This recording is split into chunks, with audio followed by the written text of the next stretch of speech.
et à tous. Je vous remercie tous d'être présents ce soir pour la remise du prix de notre fondation, le prix du premier recueil. Exceptionnellement, nous sommes en visioconférence cette année, car notre lauréate, Émilie Deveau, est au Québec, en Gaspésie pour être plus précis. Son déplacement n'était pas simple, mais grâce à cette plateforme, et je remercie tous ceux et toutes celles qui ont contribué à la mise au point technique, nous restons réunis malgré la distance et le décalage horaire. Très rapidement, je rappelle, mais beaucoup d'entre vous sont des fidèles de notre fondation, que depuis 17 ans, notre fondation poursuit 3 activités qui nous tiennent à cœur. D'abord, le concours de récitation pour les classes de seconde, organisé avec le rectorat de Paris. Deuxièmement, nos lectures publiques de poésie, portées par des comédiens. Et bien sûr, ce prix du premier recueil qui nous réunit ce soir. En juin dernier, nous avons organisé les Olympiades qui se sont tenues dans le grand amphithéâtre de la Sorbonne. Le comédien Pierre Delavenne a animé les échanges avec les élèves pendant que le jury délibérait. Ce fut un moment vivant, chaleureux, et nous avons été très heureux de le retrouver. Plus largement, nous observons un vrai regain d'intérêt pour la poésie, davantage de publications, d'événements, d'initiatives. C'est une dynamique très encourageante et notre fondation s'efforce, et je crois, grâce à sa directrice générale et ceux qui l'entourent, de s'inscrire dans ce mouvement positif. Comme chaque année, notre prix distingue un premier recueil de poèmes en langue française, publié au cours des 2 dernières années. Cette année, plus de 100 ouvrages nous sont parvenus et 6 ont été présélectionnés. À ce stade, je remercie chaleureusement notre comité de lecture qui effectue donc un premier tri de 100 à 6, c'est un énorme travail, Marilène Chassagne, Pierre Corbin, Thierry-Pierre Clément et notre directrice générale, Marie-Hélène Labbé. À l'issue de cette présélection, les membres du jury se sont réunis le 17 septembre dernier. Marianne Jurstel, Judith Chavannes, Suzanne de Belsize, Jean-Pierre Lemaire, Hortense Rénal, Emmanuel Échivard et Marie-Hélène Labbé. C'est un travail important. Leur fidélité à ce rendez-vous annuel est essentielle et au nom de la Fondation, je les remercie très vivement. Cette année, le prix est donc attribué à Émilie Deveau pour L'Étoile taillée, qui a été publié aux éditions du Norrois au Québec. Chère Émilie, je vous adresse toutes mes félicitations. C'est un plaisir de vous remettre ce prix, même à distance. Je vais maintenant donner la parole à Hortense Rénal, qui va présenter le recueil et expliquer ce qui a motivé le choix du jury. Puis, chère Émilie, vous aurez libre parole pour nous faire part de votre témoignage et de ce que vous avez voulu exprimer à travers, je dois dire, ce très, très beau et très poignant recueil. Voilà. Chère Hortense, à vous la parole. Merci, merci beaucoup. L'étoile taillée. Ce titre, déjà, c'est comme une énigme. Comment tailler une étoile, en effet? C'est une opération qui semble impossible, une opération cosmologique qui annonce d'emblée la tonalité du recueil. Recueil dans lequel l'autrice s'empare de l'imaginaire donc astral pour approcher l'enfance. De l'imaginaire astral taillé, abîmé, coupé pour approcher l'enfance douloureuse. Ces 2 mots qu'on voudrait, dans l'idéal, qualifier d'oxymore. Dans ce recueil, l'éclat donc d'une étoile, d'une enfance, d'une enfant, côtoie la blessure et le motif lumineux devient un moyen d'explorer ce qui autrement échapperait au langage. Quand j'ai reçu ce livre, j'ai tout de suite perçu qu'il appartenait à ces œuvres qui possédaient une vie intérieure, une vie à l'intérieur des pages qui lui est propre. Une sève, comme j'appelle dans ma théorie littéraire personnelle, une sève discrète, une pulsation qui est presque secrète, mais qui innerve chaque page du recueil et qui fait circuler donc une émotion continue entre les pages. Et c'est personnellement ce que je trouve admirable dans ce recueil de poésie. On y trouve de nombreuses figures de style, de nombreuses manières d'innover dans le langage, comme par exemple celle-ci qui trace un lien entre le concret et l'abstrait. Page 11, compter ce qu'il reste de cran, comme si l'on pouvait compter le cran. La poésie le peut. Un long foulard de soir aussi, page 14, qui cette fois rappelle peut-être plutôt des langues poétiques plus classiques, ou encore à la page 40, tu soulèves l'aube. Il y a enfin ce zeugme, page 75, entre ma gorge et ton lit, qui relie le corps et l'espace concret, le sentiment peut-être, matérialisé par la gorge, et la situation quotidienne dans une chambre. Les grands thèmes, comme la mort et la joie, y apparaissent comme deux forces mêlées, aussi opposées soient-elles, qui composent un même mouvement intérieur, celui-là même qui est présent dans ce livre, qu'on pourrait appeler la lutte pour vivre. Et le recueil, pour cela, déploie encore une fois de belles créations syntaxiques, comme celle qui utilise un nom en lieu et place d'adverbe de manière. Page 23, on peut lire « Je te bercerai bouclier »,« Je te bercerai barrage ». Le nom, bouclier, barrage, devient adverbe, devient une manière d'exprimer ce qui se passe dans le verbe bercer. Et donc, la syntaxe se déplace sous la pression du sentiment. Et déplacer la syntaxe, pas que, mais c'est selon moi l'une des définitions de la poésie. Survient un peu plus loin cet échange d'apparence simple. Comment tu te sens ce matin? Pluvieuse. Mais qui suffit à instaurer une météorologie intérieure, où les états du climat deviennent ceux du cœur, qui s'inscrit dans une longue histoire de correspondance entre le monde sensible et l'intériorité appartenant, par exemple, en France, en tout cas, au romantisme. Et en ce sens, le paysage accompagne le livre, mais pas uniquement de cette manière-là. On peut trouver l'évocation du lichen à la page 25 comme un lieu où vient se déposer la mémoire, la respiration, l'épreuve qui traverse ce livre, l'épreuve d'une enfance douloureuse. Et donc, cette fois, en se détachant un peu plus de la tradition romantique.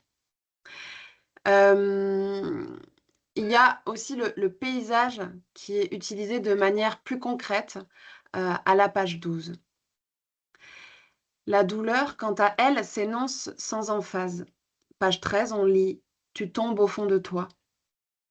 Page 27 encore « Je te garderai hors d'atteinte de toi ». On glisse alors imperceptiblement de l'enfant à la mère dans un mouvement d'interdépendance, que le texte assume pleinement. D'autres voix apparaissent, page 52, la voix certainement d'une sœur, d'un frère, on n'a pas forcément l'indication, mais dans une polyphonie donc discrète, presque chuchotée d'une famille. Et puis, c'est l'une aussi des originalités de ce recueil, le médical affleure. D'abord, page 25, légèrement, et puis il prend un peu plus de place, page 30, jusqu'à cette question, grave et lucide. Je cite, « N'y a-t-il pas un robot dans la salle capable d'opérer l'angoisse, de prescrire, de vivre ?» C'est une interrogation qui résonne avec les inquiétudes autour du soin, mais aussi peut-être de manière plus légère de la déshumanisation, de la médicalisation d'une vie difficile. Comme si c'était la poésie qui, en dernier recours, s'érigeait contre la froideur du médical. Dans le recueil d'Émilie Devaux, on voit vraiment le médical se mélanger au sensible de manière fusionnelle. Le recueil a aussi parcouru de nombreuses interrogations inévitables lorsqu'on écrit un recueil sur la base d'une expérience douloureuse, mais donc fondamentalement né d'une incompréhension. Mais l'autrice ne se repose jamais sur l'ouverture facile qu'une question pourrait offrir dans un texte littéraire. Celle qui compose le recueil déplace, décentre, force à regarder autrement. La lutte quotidienne traverse les vers comme ceux du poème Ta valise, où la narratrice demande comment glisser mes bras dans la doublure. C'est un geste presque banal, mais qui devient une métaphore de la difficulté d'habiter, pour l'enfant dont il est question, son propre corps, ou bien d'habiter le monde. Je vais parler aussi de l'économie rythmique du livre. Il y a une absence de majuscules, sauf pour les titres. Par exemple, Ta valise, que je viens de citer, est écrit en majuscules. Nous installe donc, lectrice, lecteur, dans une continuité douce, un flux régulier de poèmes. Jusque-là, rien de comment dire, qui va changer le cours du rythme d'un recueil de poèmes. Il y a des poèmes. Ils sont divisés en 3 parties, chacune ouverte par un exergue de poétesses contemporaines comme Élise Turcotte ou Virginie Despentes, euh, euh, ou encore de la chanteuse Lassa de Sela, ce qui nous permet de les découvrir si on ne connaissait pas déjà. On alterne entre des poèmes dont les strophes comptent le plus souvent 2, 3 vers, parfois 4, et donc des listes aussi, à la manière de Sei Shonagon, ce qui t'effraie, ce qui t'apaise, et des passages en italique qui rapportent des dialogues. Donc on n'a pas uniquement des poèmes. Et ces paroles interviennent comme des percées dans le tissu des vers. Elles nous touchent avec d'autant plus de force qu'elles surgissent à des moments opportuns, une fois que nous sommes donc installés dans ce fameux rythme. Page 94, l'une d'elles opère ce que Roland Barthes appellerait un punctum pour moi, un point qui m'a atteinte directement à la lecture. J'étais une petite feuille morte, mais c'est fou, tu réalises-tu, je reviens à la vie. Et il s'agit en fait du dernier mot du recueil, vie. Pardonnez-moi, hop. Il s'agit pourtant pas d'un trajet linéaire, d'une potentielle problématique, d'une maladie vers une guérison éclatante, de quelque chose qui serait linéaire. Ce qui s'élabore ici est d'un ordre beaucoup plus subtil. C'est une transformation intérieure décisive qui se joue au cœur de la vie. Une métamorphose, ce genre d'épreuve métamorphose, il est sûr, la vie, qui agit au cœur des êtres qui sont contenus dans ce recueil. Alors, bien plus qu'un témoignage intime, selon moi, seuil où peut-être certaines critiques s'arrêteraient trop vite en le lisant, ce livre est un hommage, et même, pour reprendre un mot que notre langage est capable de réinventer, un fémage, un hommage à une femme, à une fille. La langue est faite pour ça, bouger avec la vie, et c'est l'une encore des définitions de la poésie. Donc je n'hésite pas à utiliser ce mot. Un fémage à une enfant, à une fille, de la part de sa mère, qui écrit, qui est écrivaine. Un fémage à une combattante du quotidien et de l'existence, peut-être trop jeune pour être qualifiée ainsi. Alors, je suis ravie, avec les autres membres du jury, de vous remettre ce prix, Émilie Deveau, parce que ce recueil nous rappelle que la lutte et l'amour, le combat et l'amour se tiennent ensemble toujours, et que là, je me situerai en tant que poétesse, c'est là aussi l'affaire des poètes et des poétesses.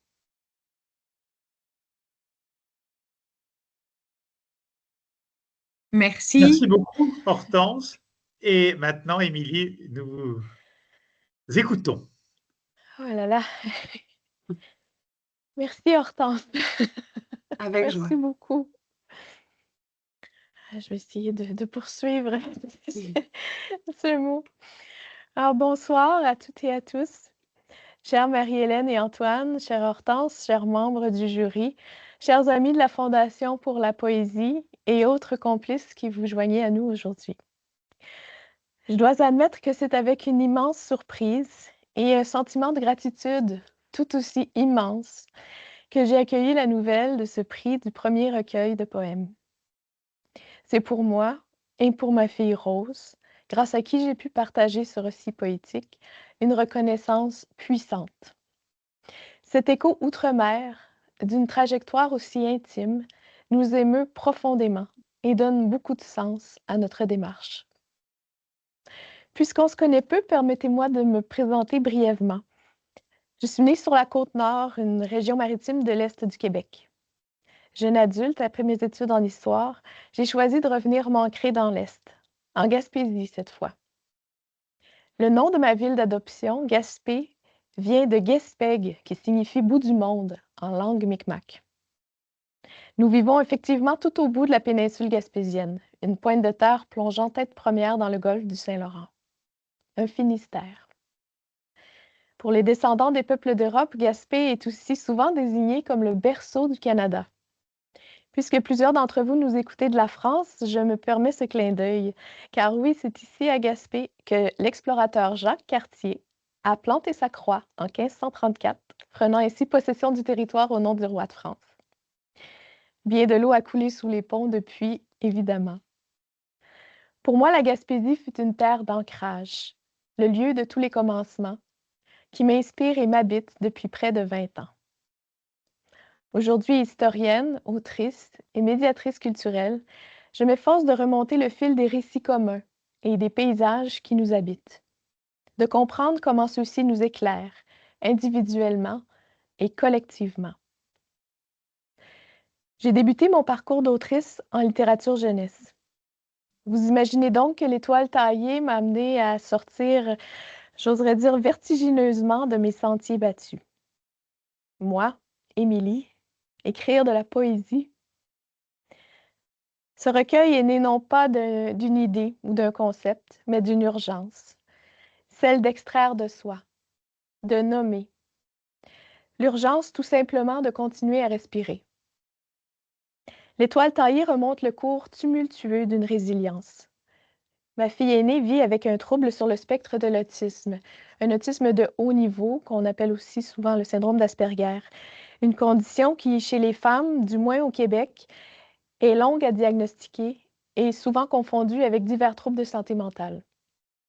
Son entrée à l'école secondaire en 2020, en pleine pandémie, a ravivé son anxiété au point d'entraîner des humeurs dépressives et des idées suicidaires. Déjà maman, je suis devenue de facto proche aidante à temps plein.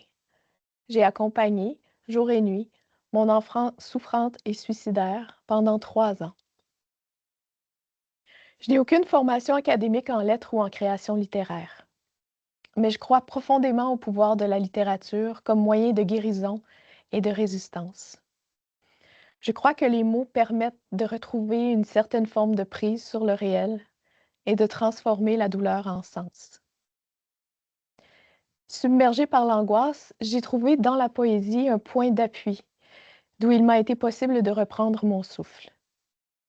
Au fil des mois, j'y ai nommé la peur, la douleur, la colère et le sentiment d'impuissance qui nous inonde face à la maladie. J'y ai apprivoisé l'infinie tristesse de voir son enfant souhaiter mourir. Puis, lentement, l'espoir d'une renaissance. Et entre ces deux rives, tant de questions qui ne se posent pas. Où puise-t-on la force de rester debout aux côtés de son enfant malade? Comment ne pas ployer sous la culpabilité face aux problèmes de santé mentale d'un proche? Comment habiter sa propre souffrance tout en continuant d'assumer son rôle de pilier? Peut-on vraiment convaincre de vivre? Je n'ai trouvé aucune réponse à ces questions, mais j'ai écrit. En marchant, pieds nus dans la mousse et le goémon, à l'encre des falaises et des ciels variables. J'ai écrit comme on dépose des pierres en chemin, appelant une forme intelligible, un sens, une consolation, une constellation quelque part. La nature, le paysage est partout présent dans l'étoile taillée, comme le soulignait Hortense. Bien que traçant un parcours très intime, les mots y courent le long des caps et des grèves. C'est que mes paysages intérieurs respirent mieux la fenêtre ouverte. Et qu'au cœur de cette tempête, j'ai cherché et trouvé dans ma forêt et mon rivage gaspésien, des chemins d'apaisement. Cet entêtement à demeurer disponible, perméable, cet effort constant de présence au monde m'a permis de rester debout, agrippé au réel, et m'a aidé à trouver les mots pour dire. L'étoile taillée est un récit poétique. La forme y est libre, des vers, des citations de ma fille, du personnel médical, des listes, une berceuse. L'ensemble reflète la trajectoire éclatée d'une lente rémission. Ma fille m'y est apparue comme une planète vagabonde, ses astres solitaires, errants, ayant perdu leur étoile. Fort heureusement, elle l'a retrouvée. Ou plutôt devrais-je dire, elle s'est taillée elle-même, à la sueur de sa paume, une toute nouvelle étoile, amorçant ainsi un lumineux retour en orbite. Je me permets de vous en lire quelques extraits, si vous le voulez bien. Alors, voici le recueil. Au front. Tu oublies souvent de refermer la porte. 3 pas dehors et déjà le hamster fonce. Le sang du cœur dérape entre tes tempes. Ce matin encore, tu racles tes fonds de tiroir, compte ce qu'il te reste de cran pour traverser le bus, la cohue, l'examen, la café, les regards, les questions, les frôlements, les rires forts, les farces plates, les couloirs, les portes de casier, les cages d'escalier. Tu pars sans nous saluer.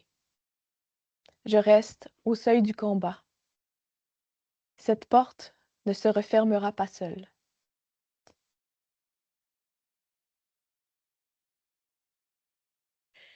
Ils me disent d'arrêter d'être anxieuse parce que j'ai une famille qui m'aime, des amis puis des bonnes notes à l'école. Et dis-tu à Lou d'arrêter d'être asthmatique parce qu'il y a de l'air autour de lui?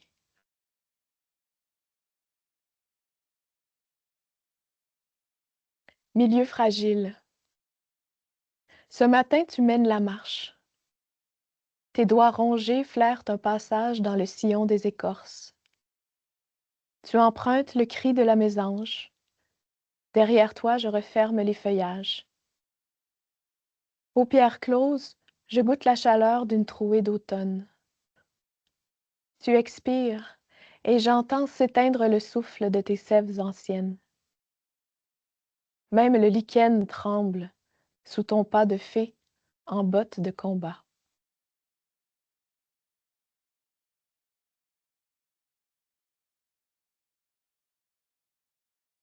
Grande fille, je noircis un formulaire de noms, de dates, d'antécédents familiaux. Je cherche une case pour tracer ta ligne de front, pour déposer ton âge quelque part entre la montagne ronde et le ruisseau d'avril.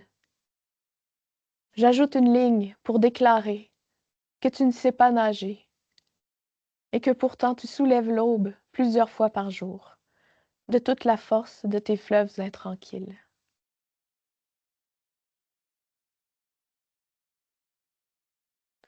Prends soin de toi. S'il suffisait de dormir mon 8 heures, de bouffer de l'équilibre, de courir sur le sable en laissant la vague lisser mes cratères, s'il suffisait de saluer le soleil, je danserais pieds nus, boirais l'ombre des bouleaux, puis, ailée de fougères, j'avalerais des lucioles et m'élèverais, légère et magique, une lanterne de papier sur vos têtes heureuses.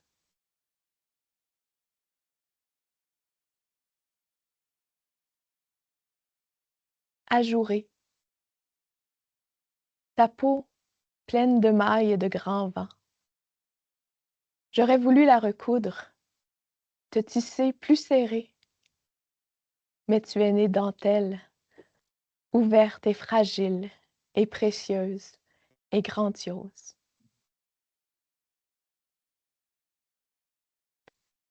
Semaille, tu penses aux fleurs violettes qui pousseront près de ta maison, aux sentiers qui serpenteront comme au jardin de métis. Tu penses à promener le chien, à trouver un petit boulot, à inviter des amis, à skier cet hiver. Tu ne penses plus à mourir.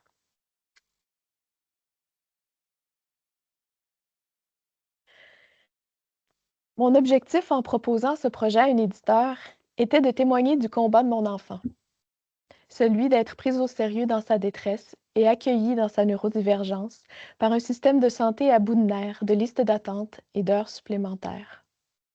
Une promesse d'honorer son courage et de joindre ma voix à celle d'autres battants pour que quelque part, un jour, possiblement, un adolescent, un parent ou un proche aidant se sente compris. Un hommage, ou plutôt un fémage, comme l'a si magnifiquement formulé Hortense. Mon espoir était que l'étoile taillée puisse contribuer à adoucir le regard social posé sur nos enfants qui ne saignent pas, mais portent néanmoins une souffrance aussi profonde qu'invisible.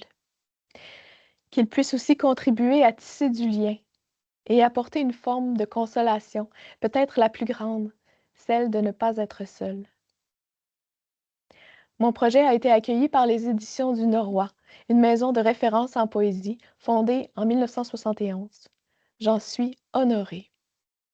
Aujourd'hui dirigé par deux jeunes femmes brillantes et investies, le Norrois cherche à faire rayonner au Québec et à l'international la présence et l'importance des poètes dans la sphère publique. L'équipe est d'ailleurs guidée par un thème. Il est urgent pour le monde d'entendre les poètes. Cette citation de Paul Bélanger, directeur littéraire des Éditions du Norrois de 1991 à 2021, souligne l'importance de la poésie, particulièrement en temps de crise et d'incertitude. Ce thème résonne très fort chez moi. Je suis intimement persuadée que la parole poétique permet de mieux habiter le doute, de mieux franchir l'obscurité. Je crois à une poésie vivante, accessible, une poésie en marche dans le monde et pour le monde. Une parole de cœur, parfois levée en poing, née de l'intime et tendue vers l'autre. Une parole combustible, capable de nourrir le feu du mieux vivre ensemble. J'ai été en cela influencée par l'œuvre de grandes autrices du Québec, dont Véronique Côté, Anaïs Barbeau-Lavalette, Élise Turcotte, Marie-André Gill, Noémie Pomerleau-Cloutier, Marie-Hélène Voyer et tant d'autres. Véronique Côté, dans son essai intitulé La vie habitable, présente la poésie comme un moteur de résistance nécessaire dans un monde brutal, asséché, désolidarisé. La poésie en tant que posture, réfléchie, choisie face à la tristesse, à la laideur, à la solitude. J'aime à croire que nos paroles, en dégageant des repères communs, des trajectoires croisées, peuvent nous pousser les uns vers les autres, semer des solidarités profondes et fertiles. À chaque lecture publique, chaque rencontre avec des lecteurs, je m'émerveille de constater les échos sensibles, les communions improbables et fulgurantes qu'un poème peut provoquer. Je vous remercie à nouveau pour cette reconnaissance qui me chavire. Je la reçois comme un élan, une invitation à continuer d'explorer cet espace de réflexion, de confiance, d'empathie et d'inclusion qu'ouvre la poésie. Bonne soirée à toutes et à tous.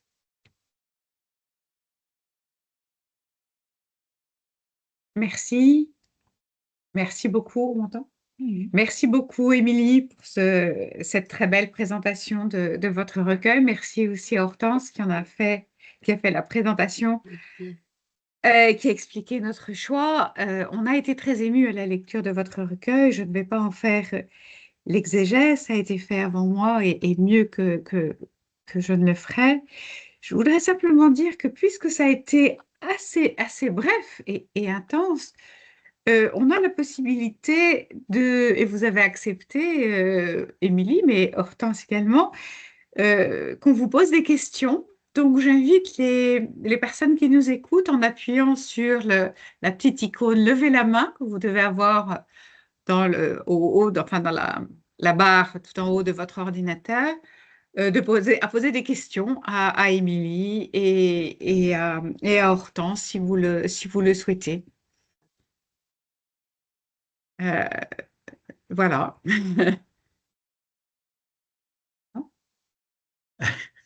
Pierre-Édouard,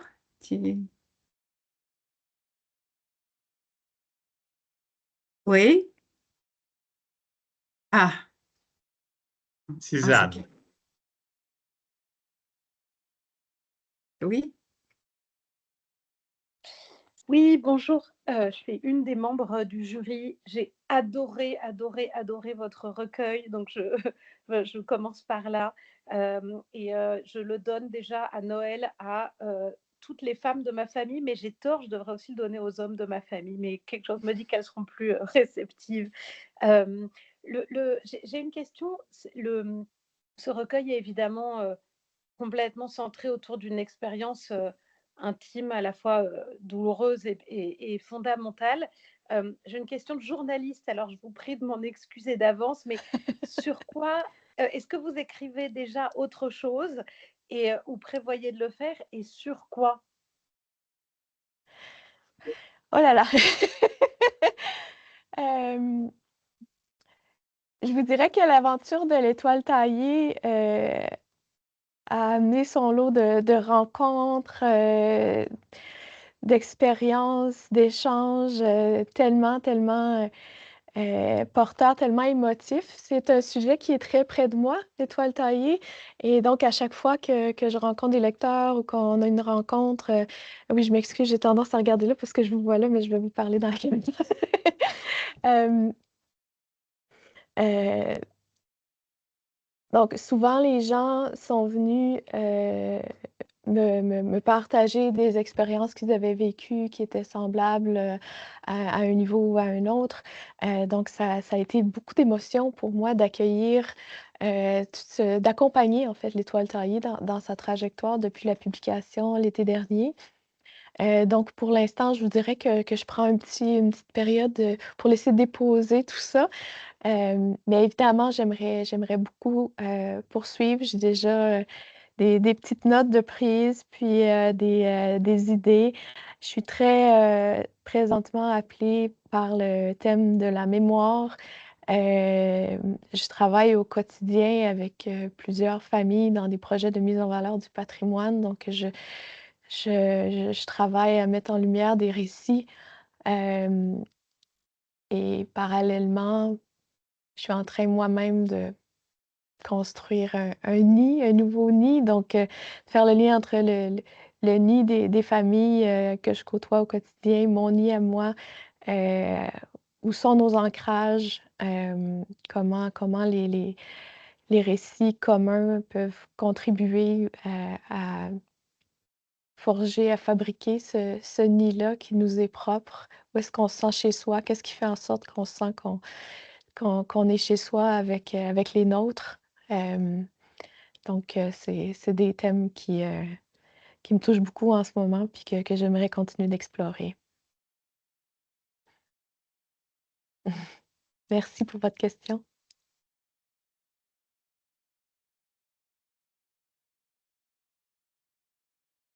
Je crois qu'il y a une question de Monsieur le maire.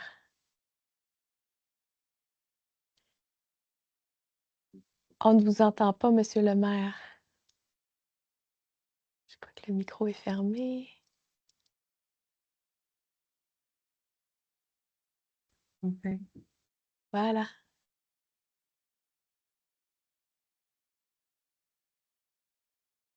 Allez-y, Monsieur le maire, on vous entend. Le micro est ouvert, du moins.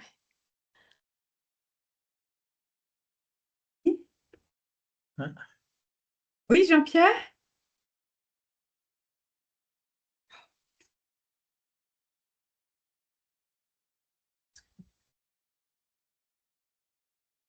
Il faut que vous appuyiez sur le petit micro. Il m'entend pas?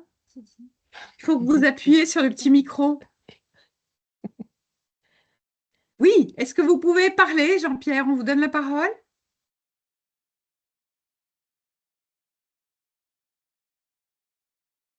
Est-ce qu'il y a d'autres questions?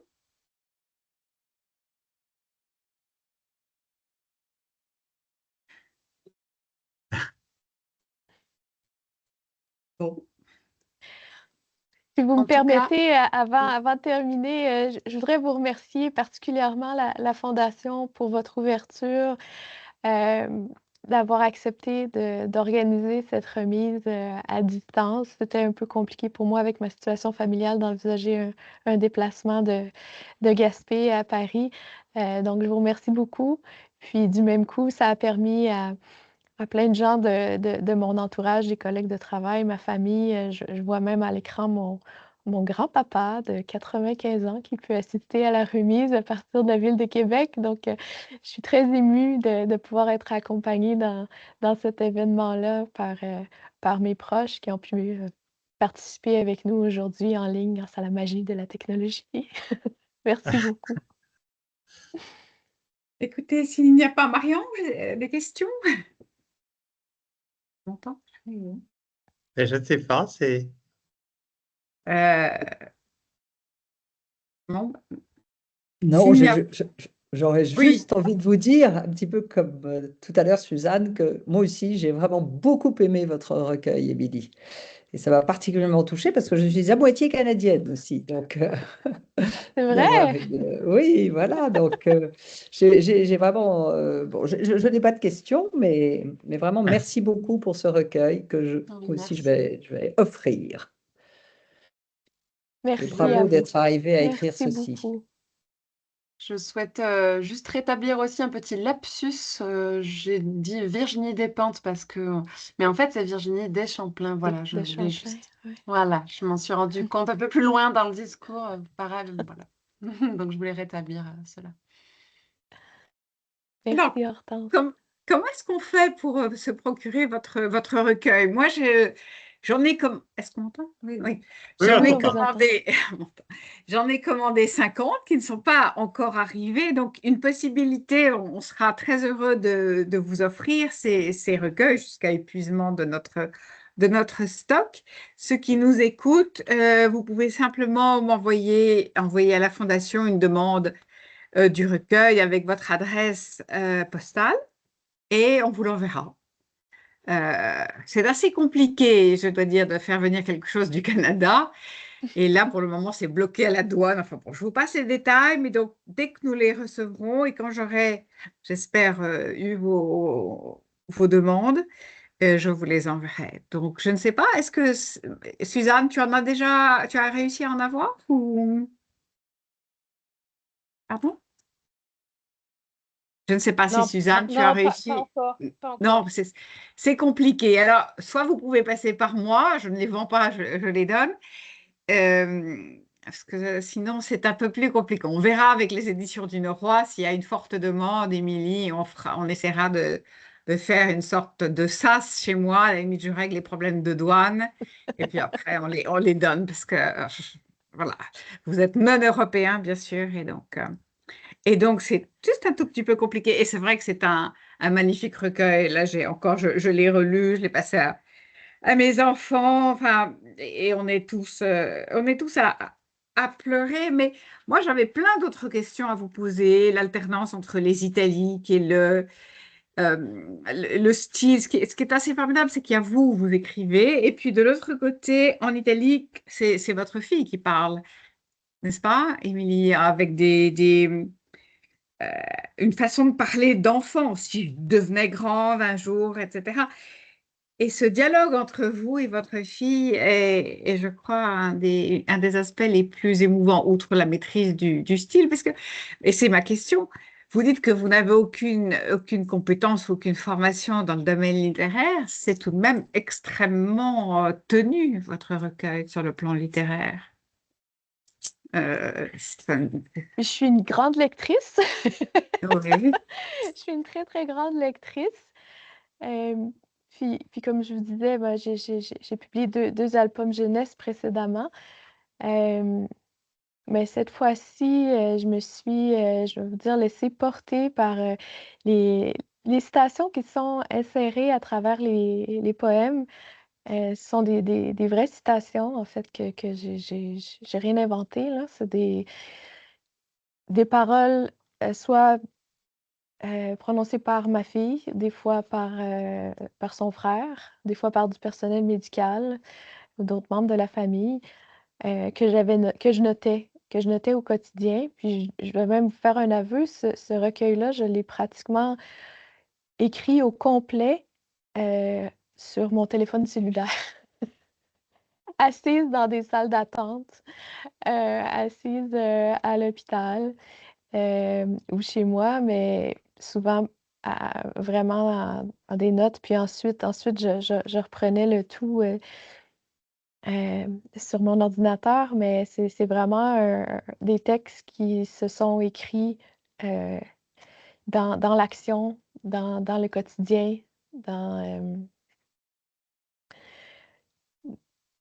Ah, toute son effervescence, dans toute son... oui. C'est, ça vient droit du cœur, puis c'est pas de la fiction. Donc, ah non. c'est d'ailleurs pour ça que je peux pas être avec vous aujourd'hui. Ça amène certains défis au quotidien, là. Mais c'est probablement tous les textes que j'ai lus précédemment, puis que j'ai lus en fait pendant cette période-là, pendant ces 3 années-là. Je me suis mis à lire de la poésie beaucoup, beaucoup. On dirait que c'est le seul genre de texte que j'étais capable d'absorber, qui était à la mesure de l'intensité de ce que je vivais. Ça a probablement teinté mon écriture aussi. Merci. Je vois qu'il y a quelqu'un qui veut parler, Marie-France Paradis. Oui, effectivement. Le micro d'une mère. Nous sommes les parents d'Émilie. Ce qui n'a pas été mentionné, c'est que Émilie, elle n'a pas reçu un sou de tout ça parce que tous les redevances en ce qui a trait à son projet sont données à un organisme qui s'occupe Jeunes à cœur. C'est bien ça? La Fondation Jeunes en tête. Jeunes en tête, excuse-moi, qui vient en aide justement à travers toute la province aux jeunes qui ont des difficultés au niveau mental. Donc, ils se promènent un peu partout. Et le fait qu'il y a eu quand même un nombre assez important de livres de vendus, ça a beaucoup aidé la Fondation. Donc, c'est juste pour souligner cette grandeur d'âme en plus de notre fille.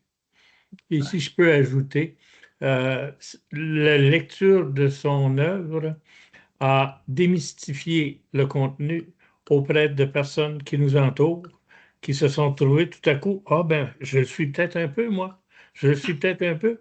Et dans son groupe d'amis proches, entre autres, en a beaucoup qui ont consulté les mêmes médecins que Rosemary. C'est notre petit témoignage. Merci. Merci beaucoup. Et votre grand-père alors, Émilie? Est-ce que votre grand-père veut témoigner? On est déjà de famille, hein? Ah bah écoutez, nous aussi. Là, on est le père, la mère, les 2 enfants. Alors Oui. finalement, je ne sais pas, on n'est pas canadiens, mais j'aime beaucoup ce côté famille, hein. Et vous voyez, là, il y a toute notre famille qui vous regarde. Mais en effet, j'avais noté, ça mérite d'être dit, ce que vous disiez à la fin, ce que vous avez écrit à la fin de votre recueil, que tout le produit des ventes arrive pour cette fondation. Ah, je crois que c'est votre grand-père qui voudrait parler. Oui. Bonjour. Bonjour, monsieur. Bonjour, Isabelle. Je te félicite pour tout ce que tu as fait et que tu fais encore. Merci Et- beaucoup. Ouais, C'est gentil d'être là vraiment aujourd'hui. bien. Ça me touche beaucoup. c'est vraiment bien ce que tu as fait. Félicitations. Merci. Merci beaucoup.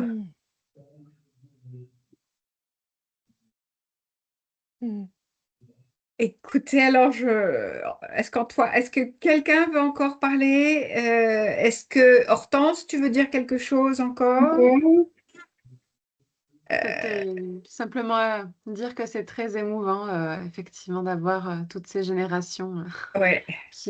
qui témoignent autour même expérience finalement. Et sinon, je crois que j'ai dit tout ce que je pensais dans mon discours. Eh bien, écoutez, je crois qu'il est temps de nous quitter. Merci à tous de vous être connectés. Merci Hortense d'avoir fait la présentation d'Émilie. Merci Émilie d'avoir organisé avec votre conjoint cette visio qui a très bien fonctionné, bien que nous soyons tous à des milliers de kilomètres les uns des autres. J'étais ravie de faire la connaissance de vos parents, de vos grands-parents. Et écoutez, en tout cas, je souhaite longue vie et belle vie à votre recueil. On s'y emploiera autant qu'on le peut. Et on se promet, comme je vous le disais au début de notre entretien, de venir vous voir en Gaspésie. Une petite visite en Gaspésie, vous serez les bienvenus. Voilà, bonsoir. Il est 8 heures du soir pour nous et belle journée en Gaspésie à vous. Et merci à tous Merci qui vous êtes beaucoup. connectés. Merci. Au revoir. Merci à ce infiniment. recueil. Merci Au à revoir. tous.